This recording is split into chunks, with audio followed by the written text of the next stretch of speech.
Hello दोस्तों, बात है सन 2016 की। अगर आप उस वक्त न्यूज़ चैनल देख रहे होते तो शायद आपको अंदाज़ा भी नहीं होता कि दुनिया का सबसे बड़ा फाइनेंशियल लीक ऑलरेडी एक्सपोज होने वाला है। 11.5 million secret files, politicians, business leaders, hidden companies और एक नाम जो हर जगह सुनाई देने लगा, पनामा पेपर। कभी कभी सच चिल्लाता नहीं है, बस सिस्टम को हिला देता है।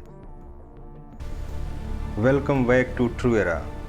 खुशामदीद और स्वागत है आपका हमारे इस चैनल पे। यहाँ हम फेक कहानियाँ नहीं सुनाते, यहाँ हम सिंपल लैंग्वेज में एक्सप्लेन करते हैं वो चीज़ें जो कॉम्प्लिकेटेड लगती हैं। और आज पनामा पेपर को सीधे और क्लियर समझते हैं। पनामा पेपर क्या था? पनामा पेपर एक मैसिव डेटा लीक था जो 2016 में पब्लिक हुआ।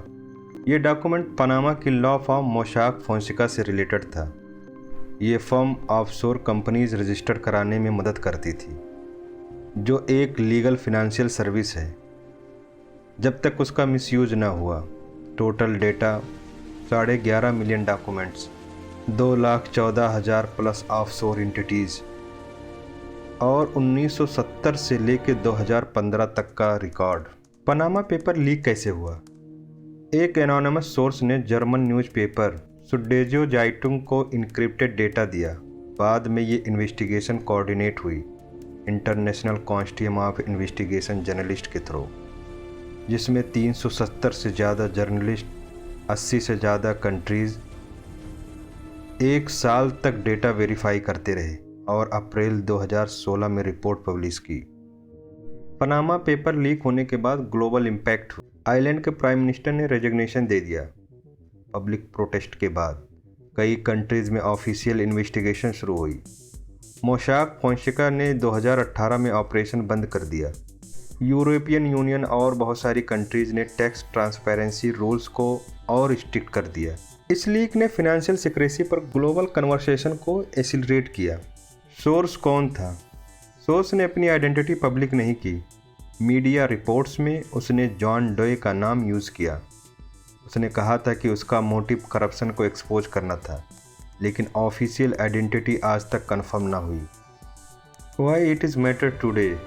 आज भी पनामा पेपर रिलेवेंट है क्योंकि फिनेंशियल सिक्रेसी का टॉपिक ख़त्म नहीं हुआ है। हर नए लीक के साथ एक नया चैप्टर स्टार्ट हो जाता है और पनामा था पहले बड़ा ग्लोबल चैप्टर। हर कहानी का एक स्टार्ट होता है और यहाँ से फाइनेंशियल लीक का एरा शुरू हुआ था। पनामा और पेंडोरा में हम लोग डिफरेंस देखते हैं। पनामा पेपर 2016 में आया, पेंडोरा 2021 में आया। दोनों ऑफशोर वेल्थ पर फोकस थे, लेकिन पनामा ने ग्लोबल इन्वेस्टिगेशन के मॉडल को स्टेबलाइज किया। ये एक टेम्पलेट बना फ्यूचर फाइनेंशियल लीक के लिए। हर कहानी का एक पहला चैप्टर होता है और पनामा उसका नाम था। पनामा पेपर एक एग्जाम्पल है कि इन्वेस्टिगेट जर्नलिज्म कैसे ग्लोबल फाइनेंशियल सिस्टम को क्वेश्चन कर सकती है। ये केस हमें सिखाता है कि ट्रांसपेरेंसी, प्राइवेसी और लीगल फाइनेंस। पनामा पेपर ने सिस्टम डिस्ट्रॉय नहीं किया, लेकिन उसने सिस्टम को एक्सपोज किया, और कभी कभी एक्सपोज होना ही इनफ होता है। आप क्या सोचते हैं?